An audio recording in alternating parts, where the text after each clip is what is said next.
Welcome to part two. There's a bit of beef there between Joe G and Steffi Bull. They can't seem to get that fight over the line, can they? Jonas and Harper rematch. It's a good fight as well, isn't it, Julian?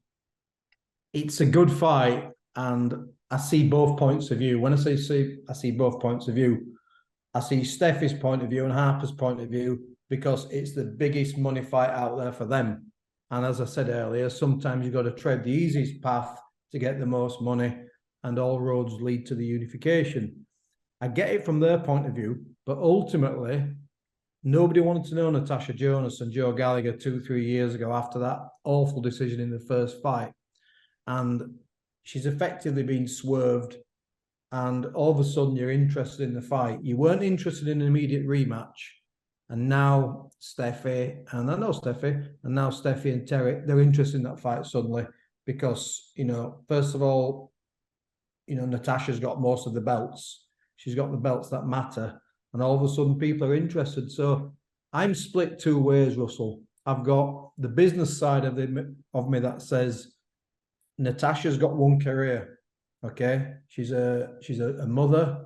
She's an amazing person. She's got one career. She needs to earn as much as she can, and if that earning as much as she can is the unification, perhaps that's the right thing to do.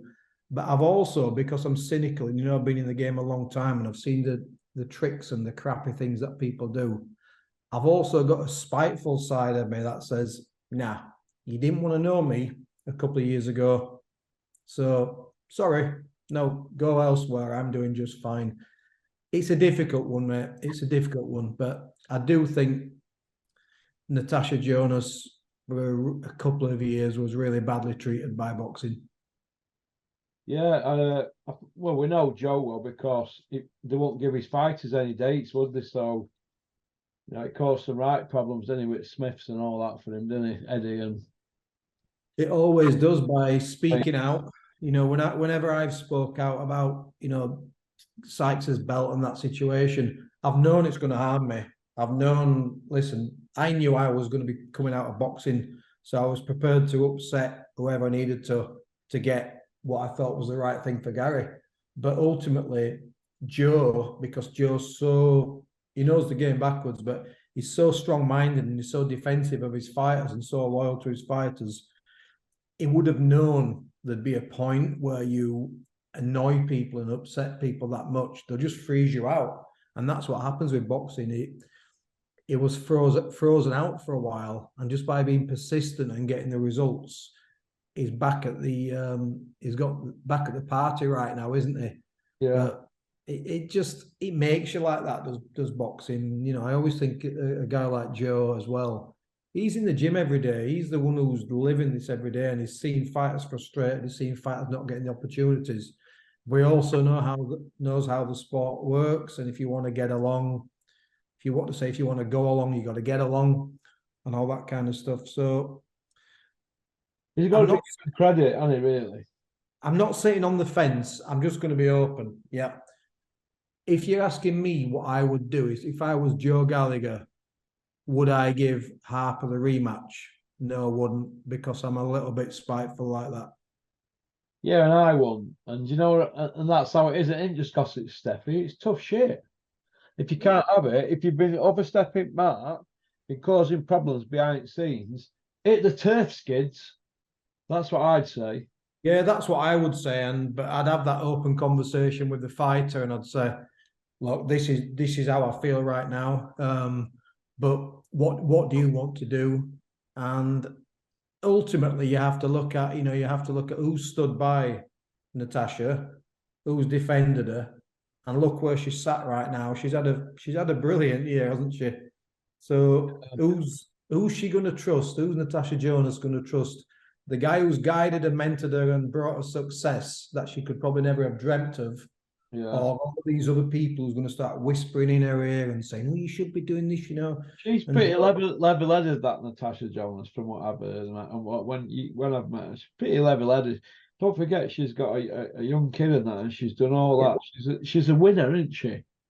She's an absolute winner. I mean, I remember quite early doors, actually. She got stopped, didn't she? It was like a really unexpected defeat. And I can't remember the name of the It fight. was a lucky punch, wasn't it? It was weird. A balance and a momentum and an equilibrium just went completely.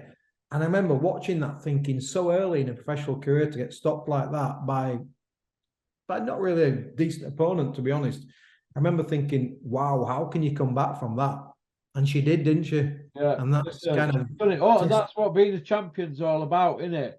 coming back from adversity. Listen, you've either got it or you haven't, mate. And she's obviously got it, hasn't she? Plus, she looks the business. She's on Sky as presenter. Do you think she's bothered about throwing Eddie Hearn a bone? She's already there now. Do you know what I mean? Yeah, she's got the belts and she's done what she's had to do. I mean, you know, we thought pretty much everybody thought that she beat Terry Harper. You know, easily 3 rounds, easily 2, 3, yeah, 2 easily, but 3. It was a poor decision. I'm always open, you know that. I'm always very honest. I thought Katie Taylor edged that fight, but that was a brilliant fight. And Katie Taylor's was absolutely red hot. And so if Natasha Jonas had got it, you wouldn't have said out, would you? That's what I'm going to say. It was one of those where I thought Katie Taylor edged it, but it wasn't. A draw would have been a fair result then, wouldn't it? No one's going to complain about a draw, and you might not have complained about a split decision for Natasha, but that's at the highest level. But look what she's done now. Look how she's moved through the weights. Look at the commanding performances that she's had. And she, as I've said before, she sits down like a real true pro. I love how she sits down on the shots. She's got a bit of swagger now, hasn't she, to herself? Hasn't she got that bit of swagger, hasn't she? She's got that being a champion, isn't it? Yeah, it comes with being a champion. It comes with having confidence in the people around her. Ultimately, she's got that belief in herself.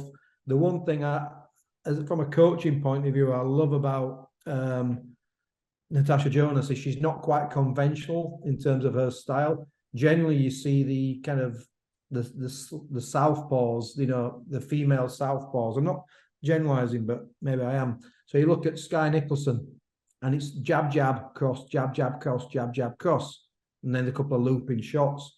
Whereas Natasha, she really sits down, doesn't she? And she'll miss out the jab, she'll drop that backhand, but she's got a beautiful right hook. And the right hook from a southpaw, it's often an underrated punch and an underused punch.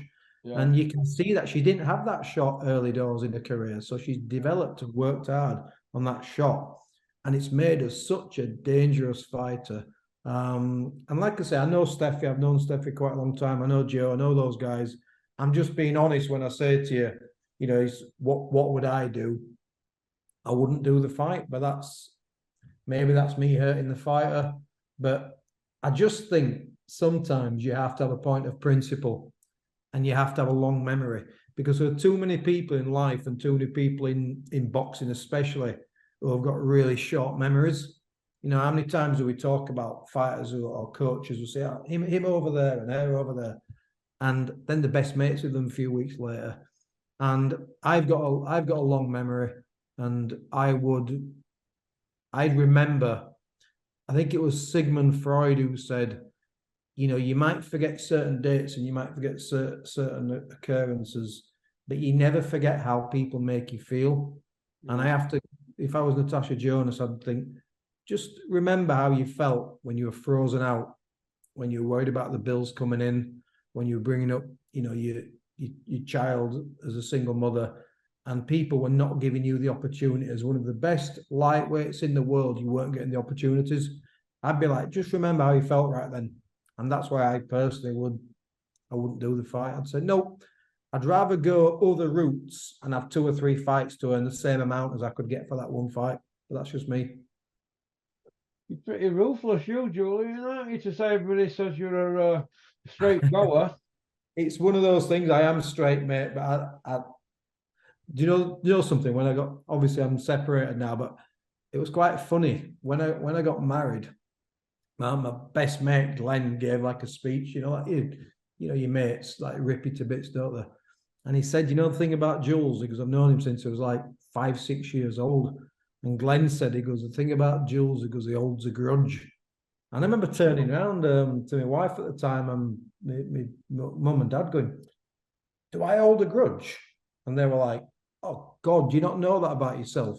You absolutely hold a grudge, and if someone's wronged me, I never forget it, Russell. Yeah. I never forget it. So yeah, I'm not ruthless, but I certainly hold a grudge. I'm comfortable doing that. And there are certain people in my life I won't let back in. I'll just say that. And you know, Yeah. it's up to Joe G what he does, and it's up to they might make her an offer that she just can't refuse at some point. But you know, what do they say? People are used to what you say about smoky bacon walkers, etc. There's People, talkers and there's smoky bacon walkers. yeah. So unless they're going to give us something that's massively life changing money, and there's a contract locked down, I don't believe all these numbers. What I hear, yeah. Again, final words. I'd say no, thank you, and I go a different route. Well, they hold all the aces with Sky, don't they now? Absolutely, and they hold most of the belts, don't DAZN looks to be struggling, doesn't it? they? This could be part of why, when you mentioned earlier about on part one about Dempsey McKean, I don't follow it as much, but I think there are certain fighters now fighting on that platform nobody's heard of, unless they started on Sky and they're got an established following. It is DAZN. It's an app, isn't it? It's just an app. I cancelled my subscription ages ago because of the Conor Benn situation. But when you talk about people and say, "Oh, Channel 5, there's some boxing on tonight," or the Sky, there's this, there's that. You never hear coming from someone's mouth, "Did you watch that fight on DAZN at the weekend?" It's just not something that you hear.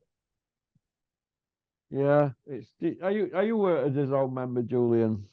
No, I cancelled obviously with the Conor Benn situation. Trying to carry on with that fight. Principles. I'm stubborn, as I've said earlier. I'm stubborn. I hold a grudge, and they're not going to get any money from unless Conor Benn gets a punishment. I think it's the right punishment. Then I won't subscribe to DAZN. I won't bother. Well, it's 166 days since his first test, and is it 136 since his second or something? And we still aren't sent for a B sample. Who knows what's going to happen with that one? I mean, what my views on that. I think he'll get a soft ban on at all. I think they'll just go to the US and he'll take a fight out there.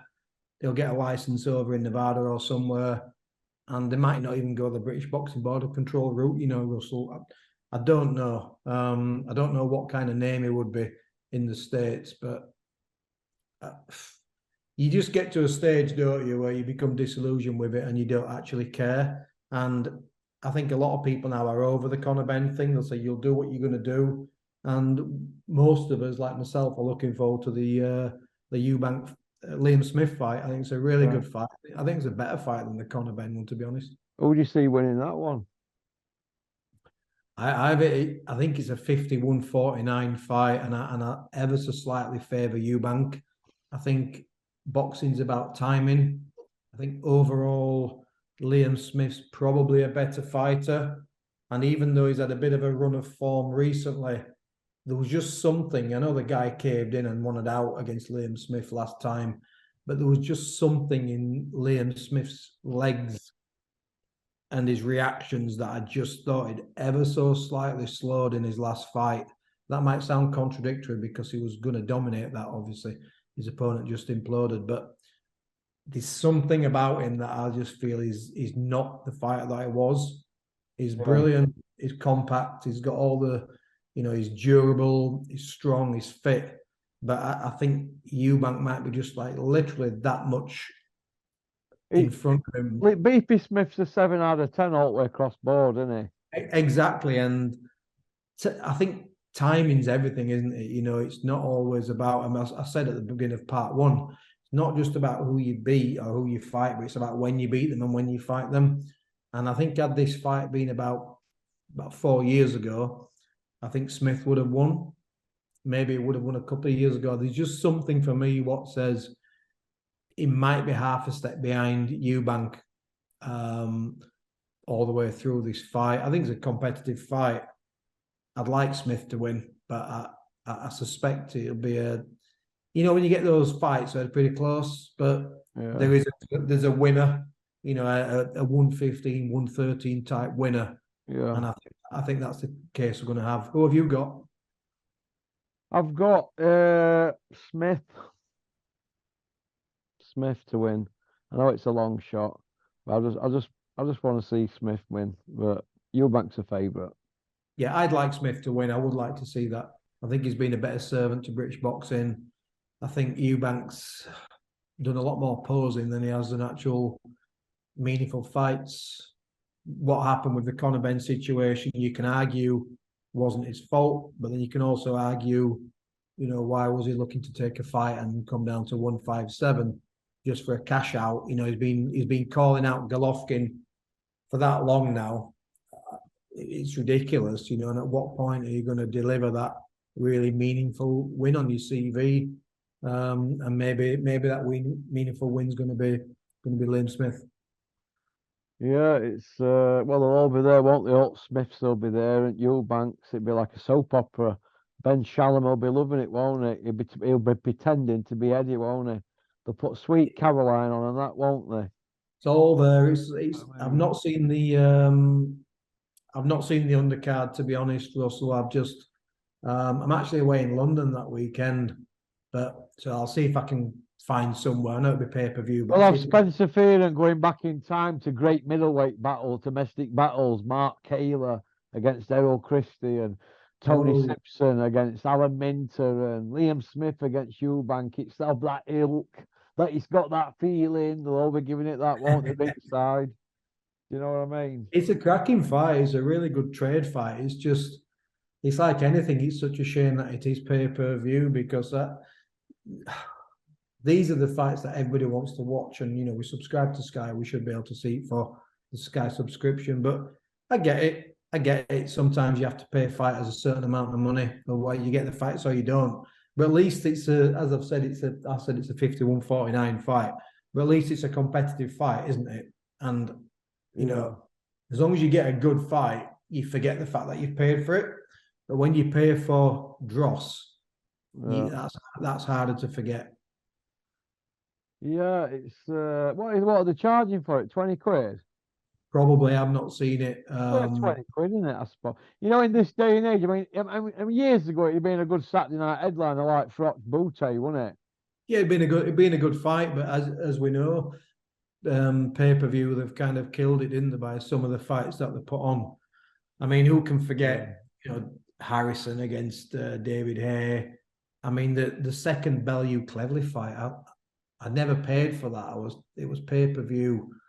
And I remember when that fight was announced and I just thought, wow, is this where we're at now? And then it seemed like every Dillian White fight and Chisora fight was pay-per-view. And I just thought, you're actually charging for anything now. You're charging for any fight whatsoever. Yeah, crazy. And I guess if those are pay-per-view, then this is definitely a pay-per-view, isn't it? But, yeah, you know. What do you think to Jeff Hines and Ian John Lewis suing board? I'm the breakfast boy. And I mean that to any man out there what thinks he can take John Fury. Because I'm the best fighter out there. There's nobody can beat me. Because I'm willing to die and give me life and get 35 years before I lose. I'm an extremely violent man when it comes down to the old fisticuffs, because I'll do anything I can to win. And I call street fighting. It's a dangerous job. And I'm a dangerous dude.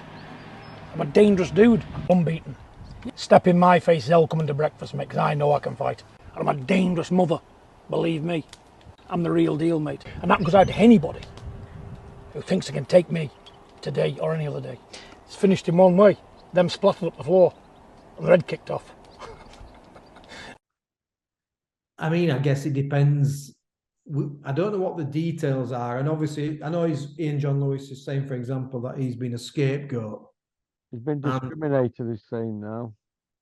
I mean, to some extent, he has been a scapegoat because we saw 3 horrendous cards that night, even the 1-point card for Caterham. Yeah, all cards were horrendous that night. They were just dreadful. And Ian John Lewis has made some bad decisions over the years, but the rest of them have as well. I guess it just depends on the details, Russell, of those guys' grievances. But the border control, they've been quiet lately, haven't they? You almost get a sense that there's a few things going on right now with the border control. I don't know if they're struggling financially or not. There's nothing that I've read that's making me think that, but I've just heard one or two things on the grapevine that all is not well with the board and the struggling balance in the books. And you just have to wonder about that type of thing. And if Ian John Lewis and Hines, if those guys think they've got cases, then good luck to them. I guess they're not license holders now, so they have to go through a different process, don't they? Yeah, it's a strange carry on, isn't it? What do you think about the Tommy Fury Jake Paul situation? Tommy wants to fight him for free now. It's awful, isn't it? For charity. These are just words, aren't they? But Yeah. what we do know is we know the Furies don't get out of bed for free, do we? We know that. Yeah. They're not knocking Tyson or these guys, but they're all about the money. Let's not pretend you're not. Yeah. And Tommy's all about the fame and all about the money, or else he wouldn't be gone on reality TV shows. And he wouldn't have even entertained the thought of these type of fights in the first place, would he? He would be all about learning his trade, building his way up the domestic level, not calling YouTubers out, And I always think of serious fighters, if, some of these real serious fighters who you've got coming up, like the Virgil Ortizes, people who are real serious contenders and they're striving to be world champion and they want to be the best that they can be. If they got called out by YouTubers and celebrities, they'd just smile, wouldn't they? They wouldn't get involved in these back and forths on Twitter and whatnot have you. But Tommy Fury loves this because it's all about news, it's all about views, and it's all about hits on his social media. And I look at stats, as you know, Russell. So Tommy Fury, I've said this before, he had 10 amateur fights. From being 11 years old to 18 years old, he had 10 amateur fights. So that's a joke. So that tells you how serious an amateur boxer he was. And now Tommy Fury has had 8 professional fights in 4 years. That also is a joke. So that tells you how serious he is about being a professional fighter and being the best version of himself. He boxed once in 2022 in April. Yes, he had an exhibition or whatnot have you. We had a ludicrous situation, which I have never, ever heard in boxing, where you had 2 fighters with 2 contracted weights. That was the reason for his last cancellation. So I'm bored of it all now. You're a fighter or you're not. You carry a fighting name for sure, but your actions in the amateurs, your actions in the pros state everything the opposite to what you're actually saying, that you're a serious fighter. Why don't you build your way up and fight for a Central Area title? Why don't you look at English and assault on the English titles? And another thing with Tommy Fury, while I'm on a roll, I saw something recently online where he was saying about all the protein powders that he has, and he's got a sweet tooth as Tommy, And he said, I have to maintain a weight, I fight at 182 pounds. I was thinking, 182 pounds. What weight division's that, Russell? I didn't want it that way. It's 175 and then 200. So you're a light heavyweight, Tommy, Or you're a cruiserweight, and we can see you're too big for light heavyweight. You only have to look at the guy's deltoids and his traps, and he's massive. He's huge. He's got a big muscle mass. He's got a sweet tooth. He doesn't even know what weight he is. All these things are pointing to the exact opposite of what he is. And whatever you say about John Fury, in his day, John Fury was a fighter. Tyson Fury is a fighting man. He's a fighter. He's a heavyweight champion of the world. Tommy Fury, I'm not convinced, Tommy. And being honest as well, from what I have seen of his fights, he's not that good. He really isn't that good. No, well, that kid who sparred Max that day in Nick Manners' gym. Oh, Torrance. I'd put him in now with Tommy Fury. There's a few people I'd put in with Tommy Fury. He's so stiff and he's so rigid, and his spine's so upright. And I don't think he's that big a puncher, but he doesn't seem fluid when he lets his hands go. I'm not knocking the guy. It sounds like I am. What we're doing is we're talking about what you have to do, Russell, as you know, you have to judge people based on what they say they're going to do and what their aspirations are. So if Tommy Fury just turned pro and his aspirations were just to be a boxer and just to be a central area champion or to do the best he could, we would judge him as such. But all we've heard from John Fury since day one is, I'm going to take Tommy to a world title. Tommy's going to become a world champion, going to become a world champion. So when people talk big like that and they set the sights really high, and then they get a contract with Queensberry and with Frank Warren, and they have a really high profile, we're going to judge them as such. We're going to judge them based on their profile and based on their words. So based on all of that, I don't see the talent, the dedication, or the application to get anywhere near titles whatsoever. And I don't think he's that good, and I don't mean that in a disrespectful way. I don't want him to hit me on the chin. What I mean is, compared to, if you look at, I know these guys are kind of world level, but if you look domestically at the light heavyweights right now, okay, just too many to talk about, but we've got 5 or 6 red hot light heavyweights. I know they're kind of world level, but how far do you think Tommy Fury is away from a Callum Smith? Oh, Callum Smith's on the moon and Tommy Smith's on planet Earth.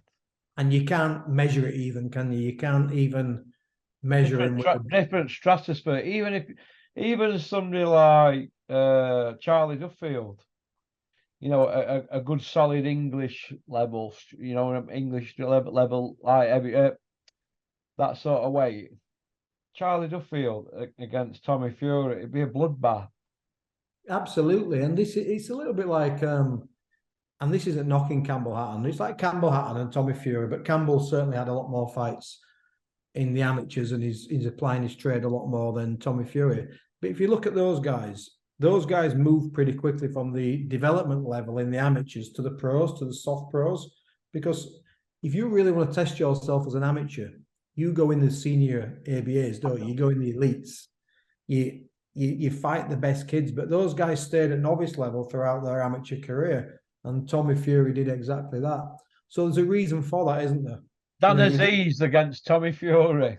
Oh, Dan Aziz is such a strong fighter. He'd bludgeon him, wouldn't he? He's quite cute and he's quite effective at what he does. He'd get Tommy Fury on operating table. He'd put his surgeon mask on and get his scalpel, wouldn't he?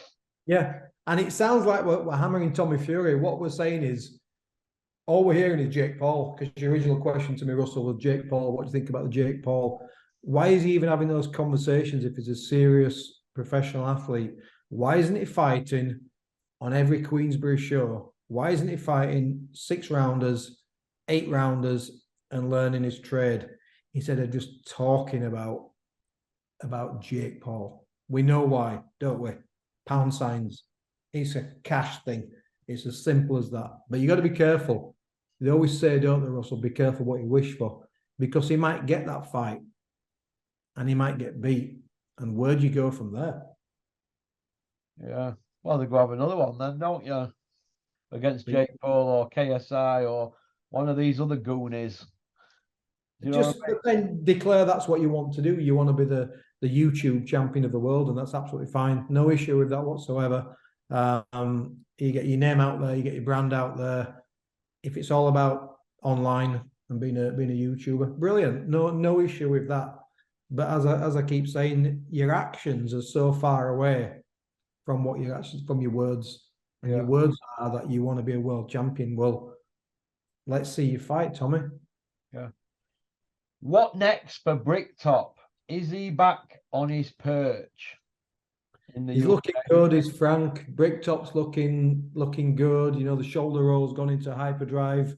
It's like Archie Moore now. It's just like non-stop. But I love Frank. I think he's great. I think he's... And Arsenal are top at league. I couldn't tell you that, mate. I certainly don't watch football, but Frank will be a happy man right now, you know. But he's got the longevity in the sport, hasn't he? He's been down more times. You know, we talked about AJ's lack of recuperative powers. Frank's taken bullets, hasn't he? But you can't keep Frank Warren down, can you? And you still have to wonder, because boxing's such a cynical, dark business, and you're only as good as your last promotion. you have to wonder how Warren still stays in there, doesn't he? He must be so determined and so It's like the whole durable. lion in jungle, isn't he, that won't leave his spot. He'll never leave. You'll never get Frank Warren. And, you know, who's to say that if another promoter comes along and knocks him off his perch, that he won't come back again? He's like Michael Myers and Jason Voorhees in those kind of horror films.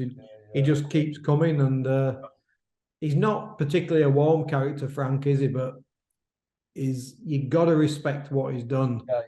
I always respect a Frank Warren, Alan Sugar type of guy more than I will an Eddie Hearn, just simply because they come from nothing. Yeah. We'd be knackered without Bricktop. We'd have no to talk about, would we, Frank? He's done well for Anthony Yarde, hasn't he? I mean, well, he's delivered a massive fight, hasn't he? I mean, that's the acid test, isn't it? You know, you look at the fights he's delivered over the years, and you know, you look at Colin Jones. Of course, wet dream, isn't it, that? He delivered some massive fights for, you know, brought some big American fighters over here for the British fighters, and look at Colin Jones, Don Curry, all that type of stuff. He's done brilliant, hasn't he? And that's a good fight, you know. Yeah, okay, you know, Beterbiev is a favourite, and rightly so. But I don't think Anthony Yarde's going to just lie down in that fight. I think you're going to see a really cracking fight. It's a brilliant fight. Yeah.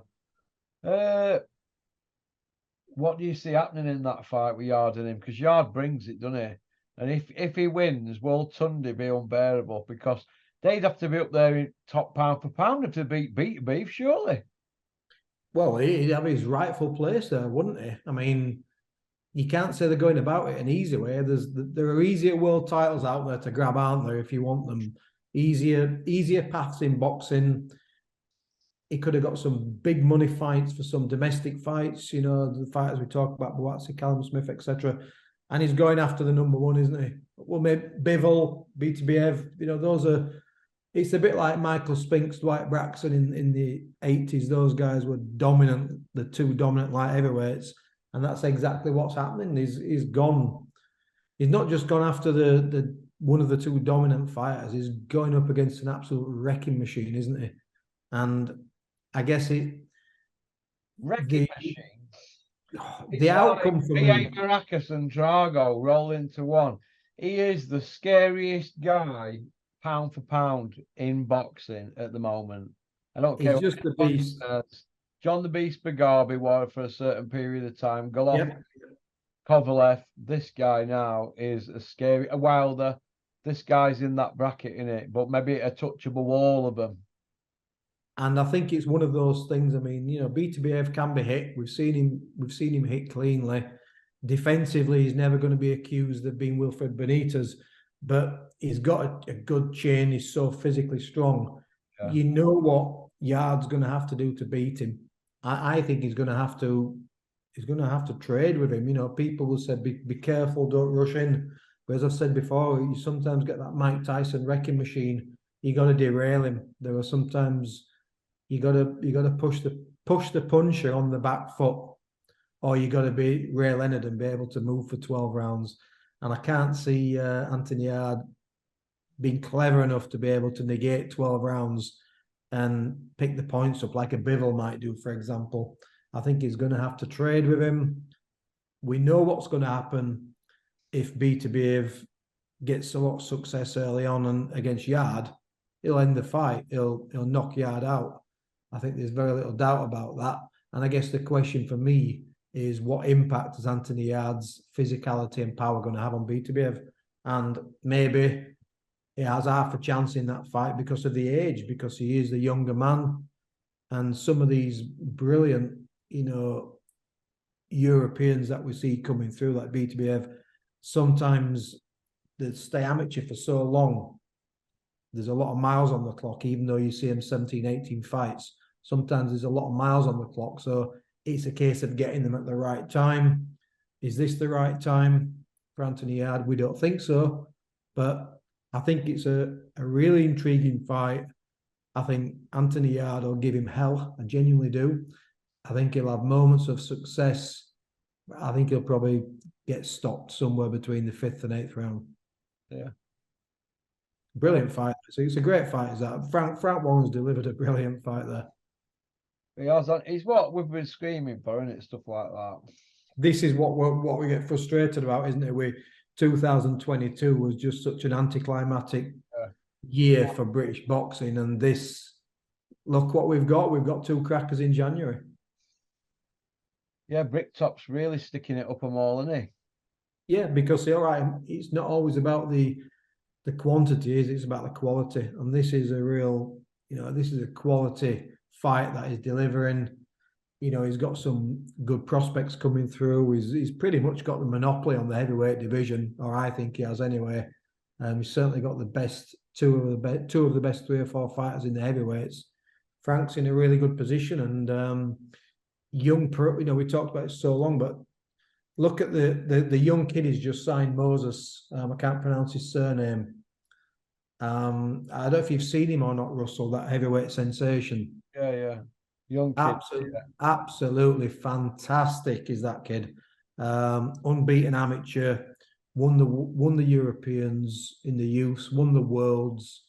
I think it's quite nice that you got a young kid like that who's turned pro quite early, actually, instead of waiting around for the Olympics. And he's fantastic. So not only has Warren got the heavyweight champion and the best heavyweight in the world, he's got the probably the best contender in Joe Joyce, and now he's just gone and signed the best young prospect, the best young heavyweight prospect in world boxing, in Moses. I think it's Otua. I can't quite pronounce his surname, but he's back on his perch and he bricks up. He's got, like I just said, he's got the number one, he's got the heir apparent, and then he's got someone who everybody's going to be going nuts for in the next 6 to 12 months. He's got Dubois as well still. Well, yeah, I missed Dubois out there intentionally. You don't rate Dubois, do you? No. Fragile fighters with not a great ring IQ are never going to be long. Well, Bricktop know that. 100%, Russell. Trainers do listen. I'm not sensationalizing anything. You always know what goes on in the gyms, like Joe Gallagher and Steffi Bull, all these guys. These guys know what goes on in the gyms all the time. And I'm telling you, mate, there'll be stories about Dubois in the gym getting tanked. He just doesn't hold a shot and he doesn't recover well from a shot. And that's not his fault. It's just not there. And I wouldn't be surprised if he's been done over a couple of times in the gym. And it's a matter of time before Dubois gets beat again, because the kid who was just beat, he was nothing at all, honestly. He was absolutely nothing. So there were question marks around him after the Joe Joyce fight. And now there are bigger question marks around him. So how carefully are they going to match Daniel Dubois right now? Who the hell are you going to match him with? Yeah. Oh, it's an hard one, isn't it? Very, very difficult matching him, because I bet Dave Allen regrets not taking that fight now. Well, fired up Dave Allen, taking his boxing seriously, he'd have been in with a chance to win that fight, wouldn't he? Yeah.